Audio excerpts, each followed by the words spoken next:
Good morning children. आज हम यहाँ उपस्थित हैं आपके पाठ्य पुस्तक मुक्तांजलि के भाग 4 के तीसरे पाठ के साथ। तो बच्चों, पाठ का नाम है यज्ञ का धुआं। आज हम इस कहानी के माध्यम से देखेंगे कि किस तरह से तेनालीराम ने अपनी चतुराई से राजा के द्वारा दिए गए इनाम को दिखाया है। दक्षिण भारत में तेनालीराम की चतुराई के किस्से खूब प्रचलित हैं। वे अपनी चतुराई से किसी भी समस्या का हल खोज सकते थे। उनकी चतुराई से भरा एक प्रसंग यहाँ पढ़ने के लिए प्रस्तुत है। एक बार विजयनगर के राजा कृष्णदेव राय के दरबार में पुंगीपुरम के विद्वान पुरोहित गोपाचार्य जी आए। उन्होंने राजा को आशीर्वाद देते हुए सुझाव दिया, महाराज, आपका यश 10 दिशाओं में फैल रहा है। अगर आप विशेष शांति यज्ञ करवाएं तो राज्य में सुख शांति और बढ़ जाएगी।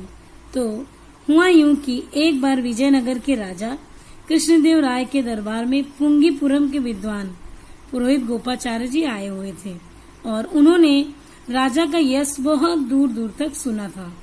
और उन्होंने राजा से कहा और आशीर्वाद देते हुए ये सुझाव भी दिया कि महाराज, आपका यश यानी आपकी कीर्ति 10 दिशाओं में फैल रही है। अगर आप विशेष शांति यज्ञ करवाएं तो राज्य में सुख शांति और बढ़ जाएगी। राजा उनकी बातों से बहुत प्रभावित हुए। वे तुरंत बोले, आप बताइए कब यज्ञ करवाना उचित होगा, सभी तैयारियां हो जाएंगी। तो राजा उनकी बातों से बहुत प्रभावित होते हैं और कहते हैं कि आप बताइए कब यज्ञ करवाना उचित होगा, सभी तैयारियां हो जाएंगी। गोपाचार्य जी ने कहा, महाराज, आज से तीसरे दिन मैं ये यज्ञ आरंभ करूंगा जो पूरे 7 दिन तक चलेगा। पूर्णिमा को पूर्णाहुति के साथ यह यज्ञ संपन्न होगा। तो गोपाचार्य जी ने राजा से कहा कि आज से तीसरे दिन मैं ये यज्ञ आरंभ करूंगा और जो पूरे 7 दिन तक चलेगा।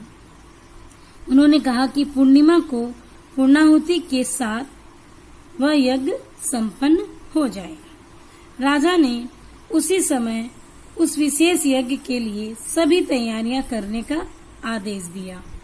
निश्चित दिन यज्ञ आरंभ हुआ और राजा ने सभी तैयारी करने का आदेश दे दिया और निश्चित दिन वह यज्ञ आरंभ हुआ। गोपाचार्य जी ने बड़े विधि विधान से यज्ञ कराया। पूर्णिमा के दिन यज्ञ संपन्न हुआ। उस दिन उनका प्रवचन भी हुआ। उनके प्रवचन सुनकर सभी मुग्ध थे और निश्चित दिन यज्ञ आरंभ हो गया था। गोपाचार्य जी ने बड़े ही नियम और बड़े ही विधि विधान से वह यज्ञ कराया था और पूर्णिमा के दिन यज्ञ संपन्न हो गया। और उस दिन गोपाचार्य जी ने कुछ प्रवचन भी सुनाया था और उनके प्रवचन सुनकर सभी मुग्ध हो गए थे। राजा कृष्णदेव राय के आनंद का ठिकाना न था।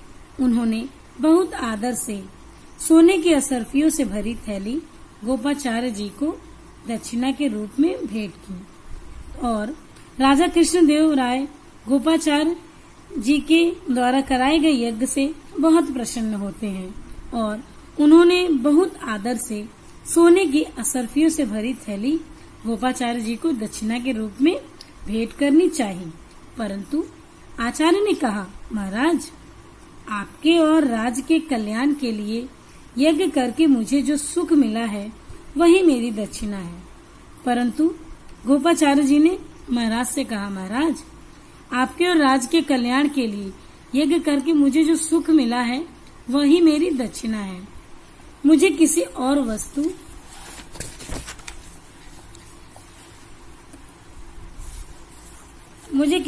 वस्तु की अपेक्षा नहीं है। हाँ, मैं इसकी स्मृति को अपने साथ रखना चाहता हूँ। यह यज्ञ 7 दिन चला है। अगर साथ ले जाने के लिए इस यज्ञ का 7 हाथ लंबा सुगंधित धुआं आप दे दें तो वही मेरी दक्षिणा है। तो यहाँ गोपाचार्य जी ने कहा, मुझे और दक्षिणा लेने की कोई लालसा नहीं है, क्योंकि मैं राज्य के सुख के लिए यज्ञ करके बहुत प्रसन्न हूँ। और पर उन्होंने कहा कि हाँ, मैं अपनी यादों के लिए या इस यज्ञ को याद रखने के लिए अपने साथ अगर कुछ रखना चाहता हूँ तो वह है, यज्ञ तो 7 दिन चला था, इसलिए मैं इस यज्ञ का 7 हाथ लंबा सुगंधित धुआं अपने साथ ले जाना चाहता हूँ और यही मेरी दक्षिणा होगी। सुनकर राजा कृष्णदेवराय चौंके। यज्ञ का 7 हाथ लंबा धुआं, यह भला कैसे संभव है? तो राजा भी गोपाचार्य की बात को सुनकर चौंक जाते हैं और सोचते हैं कि यज्ञ का 7 हाथ लंबा धुआं, यह भला कैसे संभव है? कुछ सोचकर उन्होंने फिर कहा, ठीक है आचार्य, ऐसा ही होगा। और कुछ देर तक वह कुछ सोचते हैं और उसके बाद कहते हैं, ठीक है आचार्य, आपने जैसा मांगा है वैसा ही होगा। उसी समय राजा कृष्णदेवराय ने तेनालीराम को बुलाकर सारी बात कही। तेनालीराम बोला, आप चिंता न करें महाराज, आचार्य जी की इच्छा अवश्य पूरी होगी। और तभी राजा कृष्णदेवराय तेनाली को बुलाकर सारी बात समझाते हैं और तेनालीराम कहते हैं कि आप चिंता न करें महाराज, आचार्य जी की इच्छा अवश्य पूरी होगी। तेनालीराम ने उसी समय बर्तन बनाने वाले कारीगर को बुलवाकर उसे पीतल की 7 हाथ लंबी एक नली बनाने का आदेश दिया और तेनालीराम ने उसी समय बर्तन बनाने वाले कारीगर को बुलवाया और उसे पीतल की 7 हाथ लंबी एक नली बनाने का आदेश दिया। जैसे ही वह नली तैयार हुई, उसे लेकर वह यज्ञ स्थल पर पहुंचा और जैसे उस बर्तन बनाने वाले कारीगर ने नली तैयार की, तेनालीराम उसे लेकर यज्ञ स्थल पर पहुंच जाते हैं। यज्ञ वेदी में अग्नि अब भी बुझी नहीं थी और उसमें से धुआं निकल रहा था और यह यज्ञ तो 7 दिनों तो चला था, इसलिए अभी तक यज्ञ वेदी में अग्नि जल रही थी और उसमें से धुआं भी निकल रहा था। तेनालीराम ने उस नली को वहीं पास ही रख दिया। कुछ ही देर में यज्ञ का धुआं नली में भर गया। तेनालीराम ने उसके दोनों सिरों को बंद कर दिया। तो तेनालीराम ने उस नली को वहीं यज्ञ वेदी के पास में ही रख दिया और कुछ ही देर में यज्ञ का धुआं नली में भर गया था। तेनालीराम ने उसके दोनों सिरों को बंद कर दिया। उस नली को गोपाचार्य जी को सौंपते हुए तेनालीराम ने कहा, लीजिए आचार्य, यज्ञ का 7 हाथ लंबा सुगंधित धुआं, इसे सावधानी से अपने साथ ले जाइएगा। और तेनालीराम ने उस नली को गोपाचार्य जी को सौंपते हुए कहा कि लीजिए आचार्य, यह रहा आपका यज्ञ का 7 हाथ लंबा सुगंधित धुआं और जरा ध्यान रहे, इसे सावधानी से ले जाइएगा। यह सुनकर गोपाचार्य राजा कृष्णदेवराय की ओर देखकर बोले, महाराज, जब मैं विजयनगर की ओर आ रहा था तब मेरे राज्य के बहुत से लोगों ने कहा था कि विजयनगर में तेनालीराम है, जिसकी चतुराई का कोई जवाब नहीं है। तेनालीराम की बात सुनकर राजा को कहते हुए गोपाचार्य जी कहते हैं, राजा कृष्णदेवराय महाराज, जब मैं विजयनगर की ओर आ रहा था तभी मेरे राज्य के कुछ लोगों ने कहा था कि विजयनगर में तेनालीराम नाम का एक व्यक्ति है, जिसकी चतुराई का कोई जवाब नहीं है।